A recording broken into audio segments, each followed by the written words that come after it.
Olá, você vai ver no jornal de hoje nada de caminhada, academia ou futebol. Levantamento do IBGE aponta que 62,1% dos brasileiros são sedentários. A pesquisa mostra ainda que os homens são quem mais pratica atividades físicas, 53,9% do total. As mulheres somam 46,1%. Receita Federal alerta para fraudes digitais com o nome da instituição. As mensagens, conhecidas como phishing, utilizam indevidamente nomes e timbres oficiais para iludir as pessoas. Apresentam telas no computador que misturam instruções verdadeiras e falsas. Teste de farmácia para detectar vírus da AIDS ganha registro no Brasil. Esse teste, autorizado pela Anvisa, funciona com uma coleta de gotas de sangue semelhantes aos testes existentes para medição de glicose por diabéticos. O resultado aparece na forma de linhas que indicam se há ou não os anticorpos do vírus HIV. Empresas aéreas começam a implantar novas regras para bagagens. A empresa definiu um prazo de 50 dias para disponibilizar tarifas mais baratas para quem não despachar mala.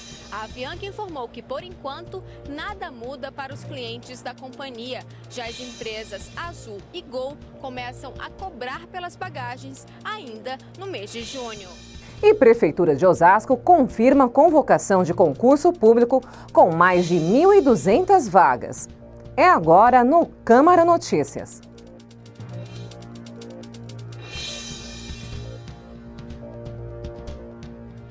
Uma pesquisa do IBGE aponta que 62,1% da população brasileira não pratica nenhum tipo de atividade física. A falta de tempo foi um dos motivos mais citados pelos entrevistados.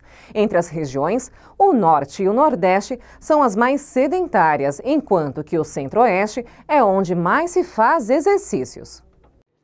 Dia frio em São Paulo. Começou com 16 graus e a previsão é não passar dos 20. Mas a temperatura baixa não assusta quem adora se movimentar. Tem que vir treinar, não pode desistir não. Mesmo com o friozinho é só se agasalhar um pouco e vem. Os motivos para se exercitar variam, mas um deles é comum, a saúde. É sempre bom você estar com saúde, o corpo está sempre respirando, respondendo, né? A gente tem que estar sempre se atualizando, se mantendo em atividade, né? Independentemente de ser uma escolha pessoal, saber como, com qual frequência e quantos brasileiros se exercitam é importante para o poder público desenvolver políticas de incentivo à atividade física.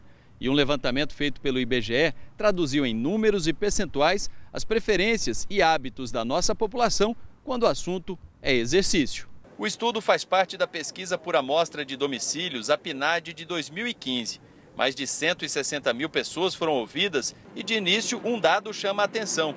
Apenas 37,9% dos entrevistados afirmaram ter praticado algum exercício durante o período de um ano. É bem alarmante, eu acho, na verdade, né? Porque se você for pensar que a atividade física ela proporciona bem-estar e traz saúde, né, para as pessoas, e diminui o gasto público com hospitais e saúde, eu acho que deveria ser bem mais divulgado, né? A pesquisa mostra ainda que os homens são quem mais pratica atividades físicas, 53,9% do total.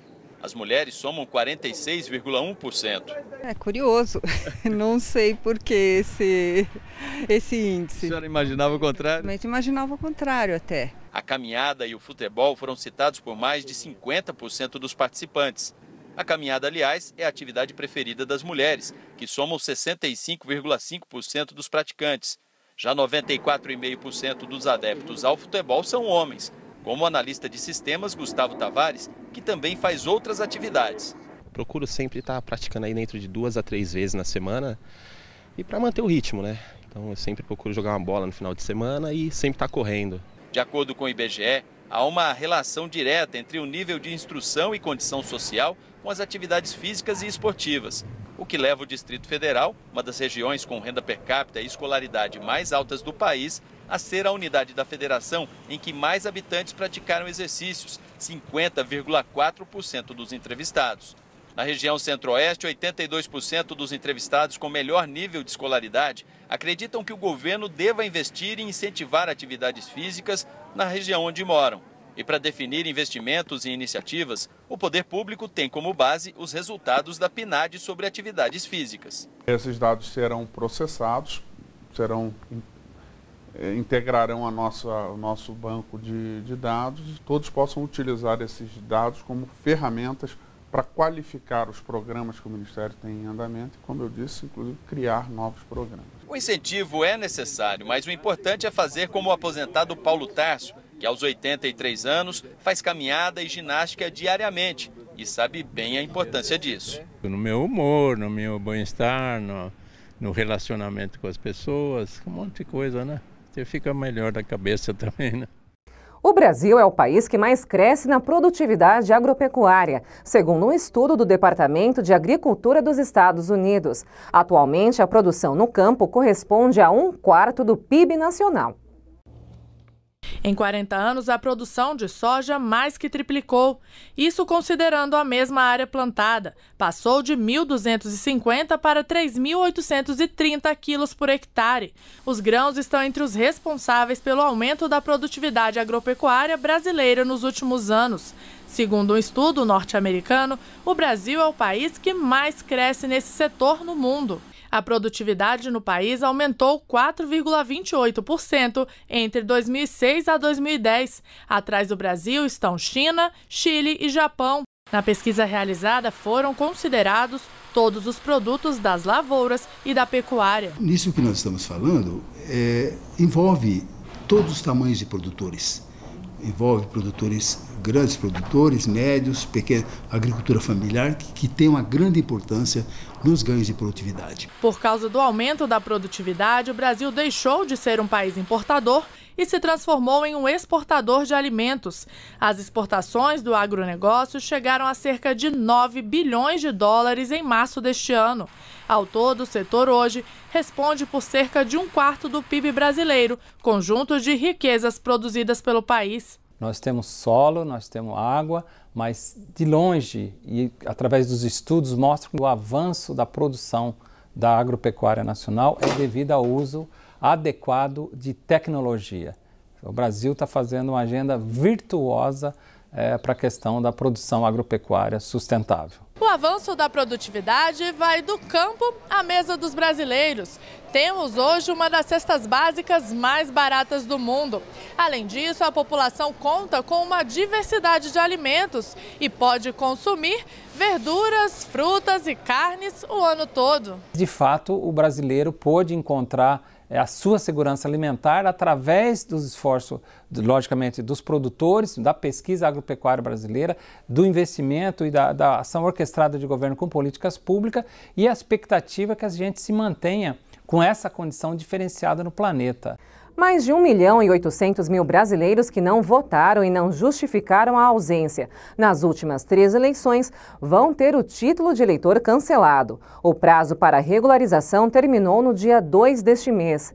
Sem o título regular, o cidadão não pode emitir passaporte, prestar concurso público, assumir cargo público e nem renovar matrícula em instituições de ensino. A lista de eleitores que vão ter o título cancelado pode ser consultada no site tse.jus.br. Falta um mês para a Receita Federal liberar o primeiro lote de restituições do Imposto de Renda Pessoa Física 2017. Mas é importante ficar alerta. Tentativas de fraude eletrônica envolvendo o nome da instituição já estão acontecendo. As mensagens, conhecidas como phishing, utilizam indevidamente nomes e timbres oficiais para iludir as pessoas.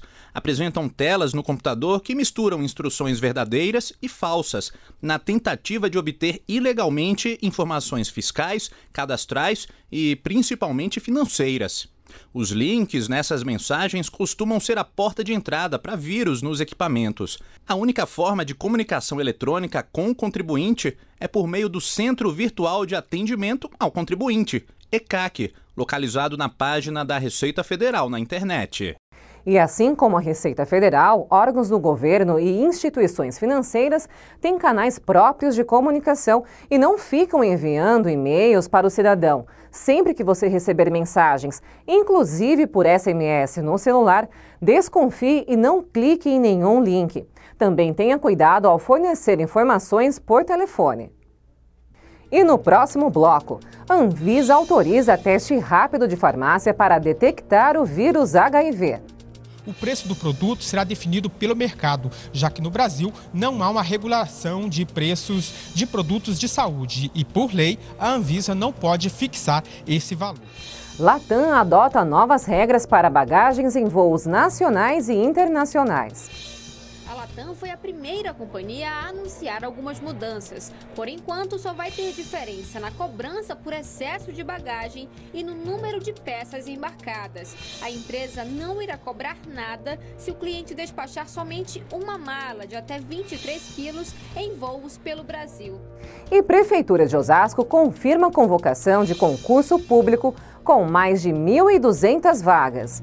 Não saia daí, é depois do intervalo.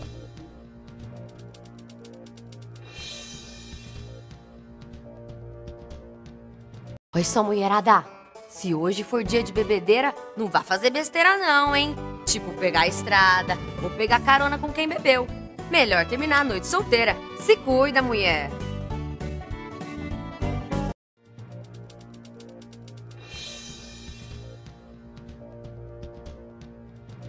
Um teste de farmácia para identificar a presença do vírus HIV teve o registro autorizado pela Agência Nacional de Vigilância Sanitária, a Anvisa. Quem tem mais informações é o repórter Ney Pereira. Esse teste autorizado pela Anvisa funciona com uma coleta de gotas de sangue semelhantes aos testes existentes para medição de glicose por diabéticos. O resultado aparece na forma de linhas que indicam se há ou não os anticorpos do vírus HIV e leva entre 15 e 20 minutos para ficar pronto. O teste funciona para os 2 subtipos do vírus que provoca a AIDS. O preço do produto será definido pelo mercado, já que no Brasil não há uma regulação de preços de produtos de saúde e, por lei, a Anvisa não pode fixar esse valor. Este é o primeiro autoteste para triagem do HIV autorizado no Brasil. O produto é destinado ao público em geral e pode ser vendido em farmácias e drogarias. Em coletiva para a imprensa nesta quinta-feira, a Prefeitura de Osasco anunciou a abertura de um concurso público para preenchimento de 1.271 vagas. Será a maior seleção em número de cargos desde 1993. As inscrições começam no dia 26 de maio e terminam no dia 23 de junho pelo site www.indepac.org.br/concursos. A previsão é que as provas aconteçam na segunda quinzena de julho e a maioria dos aprovados devem ser chamados ainda este ano. O edital completo sai na edição desta sexta do Diário Oficial da cidade. A companhia aérea Latam já colocou em prática as novas regras para bagagens em voos nacionais e internacionais. Por enquanto, a cobrança pelo despacho não será feita, mas isso deve começar em junho. A Latam foi a primeira companhia a anunciar algumas mudanças. Por enquanto, só vai ter diferença na cobrança por excesso de bagagem e no número de peças embarcadas. A empresa não irá cobrar nada se o cliente despachar somente uma mala de até 23 quilos em voos pelo Brasil. Se o passageiro tiver mais de uma peça, mesmo se não chegar aos 23 quilos, terá que pagar um valor fixo de R$ 80 por peça excedente. Outra alteração é no valor do excesso. Antes, o preço era calculado por quilo a mais. Agora, a Latam também definiu um valor fixo. Para bagagens acima de 23 e até 32 quilos, o valor será de R$ 120. E de 32 até 45 quilos, será cobrado R$ 200. Mas a Latam não descartou a cobrança pelas bagagens no futuro. A empresa definiu um prazo de 50 dias para disponibilizar tarifas mais baratas para quem não despachar mala. A Avianca informou que, por enquanto, nada muda para os clientes da companhia. Já as empresas Azul e Gol começam a cobrar pelas bagagens ainda no mês de junho. Na medida em que você era obrigado a calcular que todo mundo levava, o custo total do voo era dividido pelo número de passageiros, como se todo mundo estivesse levando bagagem. Na prática, o que significa isso? As pessoas passam a entrar no site e ver que tem lá uma nova classe tarifária que é mais barata para quem está sem bagagem do que aquela de quem está viajando com a bagagem. Institutos de defesa seguem desconfiados e passageiros reclamando. E o primeiro sinal que essa transformação deu foi que uma das companhias aéreas, ela então anunciou que ela iria passar então a cobrar a mais valores que são altos até dos consumidores por carregar uma e um valor maior por carregar 2 malas. A percepção dos consumidores foi que não dá para confiar no comportamento que o mercado teria em razão disso. A passagem tem que ser um preço só. Tanto faz aí com bagagem ou sem bagagem, isso é o critério do passageiro. Vai ter companhia que vai aderir e companhia que não vai aderir. Agora, obviamente, essas mudanças só vêm para prejudicar o consumidor. A Secretaria Municipal de Cultura realiza no domingo um mega evento para celebrar o Dia Mundial da Dança. A comemoração acontece no Centro de Eventos Pedro Bortoloso, que fica ali no quilômetro 18, das 10 da manhã às 9 da noite. No programa, palestras, oficinas, apresentações, exibição de filmes e documentários, além do tradicional baile de dança de salão, fechando a noite. A entrada é 1 quilo de alimento não perecível ou um agasalho, que serão destinados ao Fundo Social de Solidariedade. Como é a rotina aí na sua casa? Tarefas domésticas são divididas igualmente? Na hora de optar por trabalhar fora, as obrigações do lar pesam na decisão das mulheres com filhos pequenos? Uma pesquisa do IBGE mostra que a oferta de creches influencia na inserção delas no mercado de trabalho.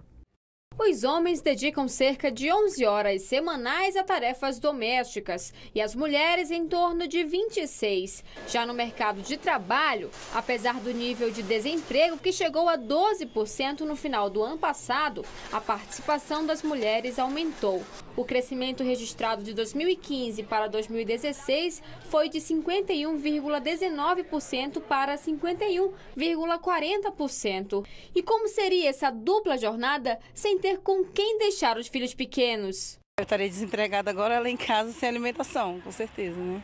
E o número de mulheres no mercado pode aumentar ainda mais se elas tiverem onde deixar os filhos, principalmente os pequenos, com idade de 0 a 5 anos. De acordo com o estudo do IPEA, a creche é apresentada como uma das alternativas para ampliar o número de mulheres empregadas e também o número de horas trabalhadas. Ainda de acordo com o estudo, aquelas que conseguem deixar os filhos em creches têm taxa de participação no mercado de 68%, quase 20 pontos percentuais a mais do que as mães que não deixam. Para Marcela, ainda sobra tempo para fazer outras coisas. Facilita bastante porque aqui é período integral, então independente do horário que você entre no trabalho, você consegue administrar e ter outro tipo de atividade também depois do trabalho. Mas nem todas as famílias conseguem vaga em creches públicas e que sejam próximas do local onde vivem.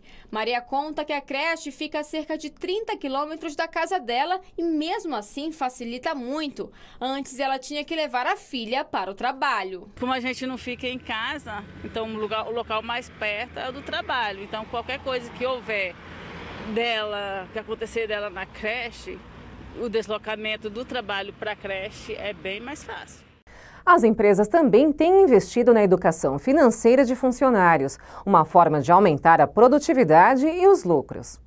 Aguinaldo trabalha numa empresa de logística e precisa de bastante concentração na sua rotina. Mas durante muito tempo era difícil focar só nos desafios da empresa. Ele estava endividado e esse problema não dava trégua, ficava martelando na cabeça dele. Todo final de mês você sabe que o que vai ganhar não vai cobrir as suas despesas. Você fica, puxa, como que eu vou arrumar? Onde eu vou conseguir a mais? Onde eu vou conseguir esse extra? E nunca consegue. Uma pesquisa feita pela consultoria Blue Numbers mostrou que quem está endividado acaba gastando 1 hora da jornada com o problema. É difícil evitar. Os credores ligam, é preciso negociar, conseguir empréstimos e tudo acaba virando uma bola de neve. Inevitavelmente ela vai estar trabalhando, mas preocupada também com outros problemas, com o cobrador que pode estar ligando na sua casa, ligando no trabalho, com o banco que está mandando cobranças sucessivas. Isso acaba atrapalhando o desempenho de qualquer um. Foi o que aconteceu nessa empresa. Muitos colaboradores estavam no vermelho, mas com uma ideia simples, a situação mudou. Surgiu a ideia da gente gerar um programa de assistência, de orientação financeira para esses empregados que estavam se endividando. Apresenta conta, apresenta o problema que está passando, há quanto tempo está endividado, o tamanho dessa dívida. Lembra do Aguinaldo? Pois é, ele é um dos funcionários que participa do programa. Como é que está a sua rotina? Agora a minha realidade é outra, né? De quando nós começamos... Você lembra a situação? Era só no vermelho. Crítica. Com a cabeça livre de preocupações, o desempenho dele melhorou e o reconhecimento veio. O Aguinaldo foi promovido. O resultado de não ter dívida é esse, né? É um empregado mais motivado, mais animado, ou seja, nós produzimos mais. E isso é visto e reconhecido pela empresa. Então, aconselho a todo mundo que quer promoção, sair das dívidas. E veja em instantes, estudantes se preparam para a Olimpíada Brasileira de Robótica. Esse grupo de estudantes do ensino médio de uma escola pública do Distrito Federal desenvolveu um carrinho automatizado, como um projeto da escola. E uma exposição no Rio homenageia um traje que é sinônimo de Brasil, o biquíni. Na exposição é possível fazer uma viagem no tempo, desde os antigos trajes do século XIX, que cobriam praticamente tudo, até o famoso fio dental, que cobre quase nada. Não perca, é no último bloco.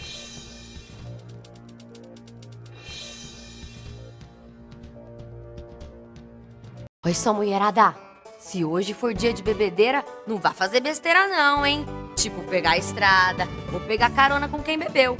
Melhor terminar a noite solteira. Se cuida, mulher.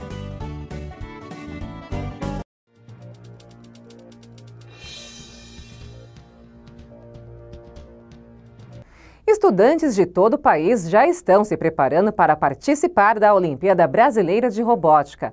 A competição é dividida entre provas teóricas e práticas relacionadas à construção de robôs. As inscrições terminam no próximo sábado. Jovens interessados em construir robôs.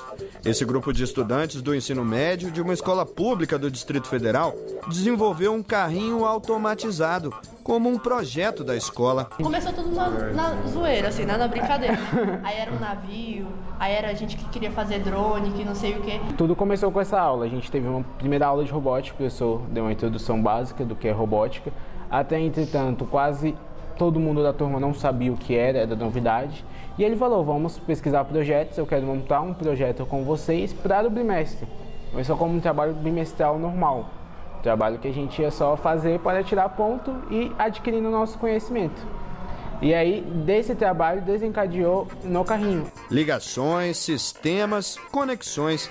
Sob coordenação dos professores, o carrinho será aperfeiçoado para ser apresentado na Olimpíada Brasileira de Robótica. A parte da programação, a parte da montagem do carrinho, eu dei essa orientação para os alunos e eles passaram a seguir, né, andar com as próprias pernas, né? A Olimpíada tem duas modalidades. Na teórica, os estudantes fazem uma prova escrita sobre a robótica.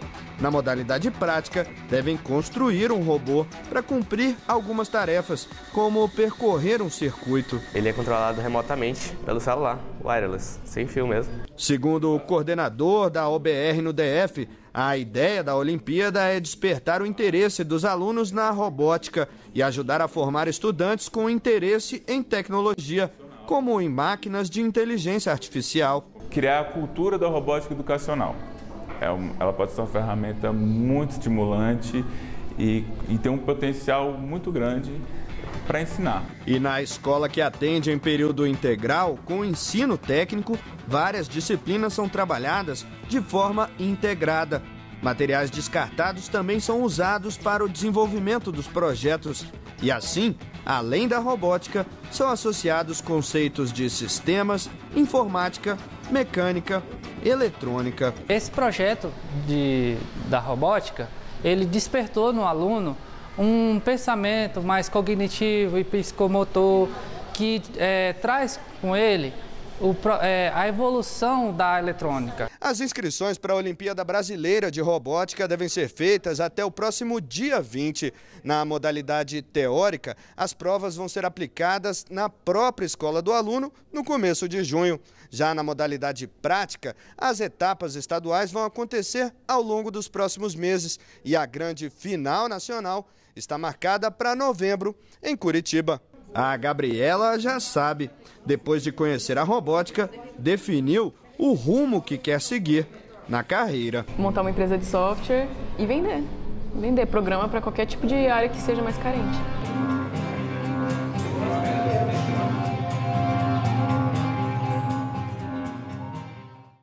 Um traje que deu fama à beleza das brasileiras, mas que no passado foi motivo de polêmica. É o biquíni, que completa 70 anos de criação e virou tema de exposição no Rio de Janeiro.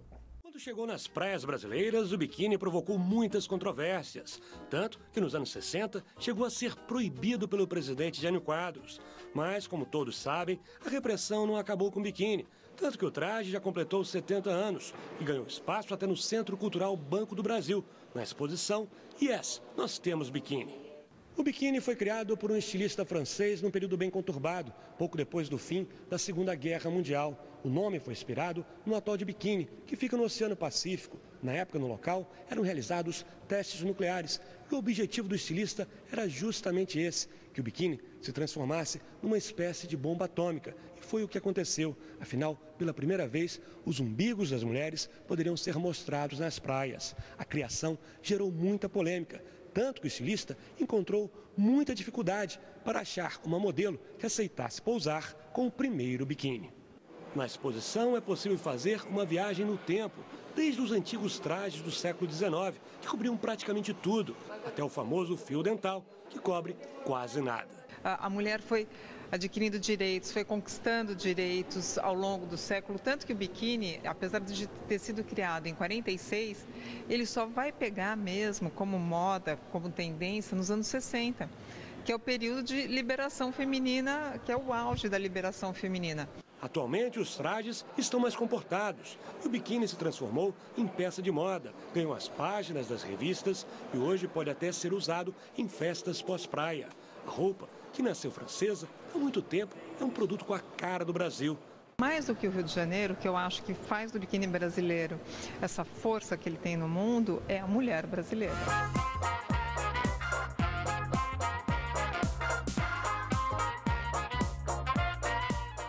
Para quem quer empreender, os quiosques têm se mostrado uma opção econômica de negócio. Esse modelo pode ter um custo até 40% menor do que o de uma loja convencional. Simples, relativamente baratos e não requerem muito espaço. Estes são os quiosques, modalidade de negócio que em pouco tempo tornou-se a menina dos olhos dos empreendimentos comerciais nos grandes centros urbanos. Geralmente, eles são instalados em pontos de grande circulação de pessoas, como os shopping centers, e concorrem de forma direta com as tradicionais lojas físicas. Segundo a Associação Brasileira de Franchising, no ano passado, o faturamento dos quiosques franqueados foi de 151 bilhões de reais. Os segmentos que mais cresceram foram saúde, beleza e bem-estar, serviços automotivos e moda. Há 11 meses, o Diego abriu este ponto de venda de açaí em um shopping de Curitiba. O investimento inicial foi de R$180 mil, dinheiro que ele pretende recuperar até o fim do ano. Com faturamento mensal equivalente a até 60% do desempenho de uma loja, ele quer abrir outros 2 até fevereiro de 2018. Os custos acabam sendo bem menor por quantidade de funcionário, aluguel, tudo acaba sendo mais baixo.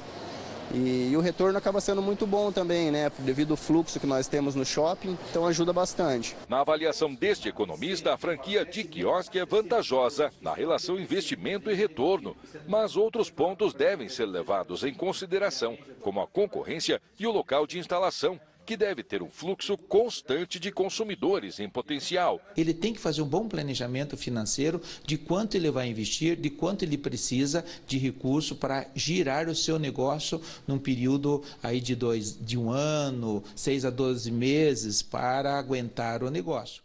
Vamos conferir agora como fica o tempo para a Grande São Paulo. As informações são da Clima Tempo. Todo o estado de São Paulo entra em alerta para temporais nos próximos dias. As mudanças já começam a acontecer nesta quinta-feira, com o avanço de nuvens carregadas do sul do Brasil. No centro-oeste, norte paulista, o alerta vale desde cedo para chuva forte. Na Grande São Paulo, a quinta-feira começa nublada, com névoa, o sol vai aparecendo, sempre junto de muita nebulosidade. Há previsão de chuva de até moderada intensidade entre o final da tarde e a noite. As temperaturas não vão conseguir subir muito. Na capital, mínima de 15 e máxima de 22 graus. Mogi das Cruzes terá mínima de 14, máxima de 21 graus. Na sexta-feira, a chuva aumenta, deve ser mais generalizada e há risco de chuva forte para a região metropolitana. Eu sou Fernanda Lucena e este foi o Câmara Notícias. Obrigada pela sua companhia. Fique agora com a nossa programação.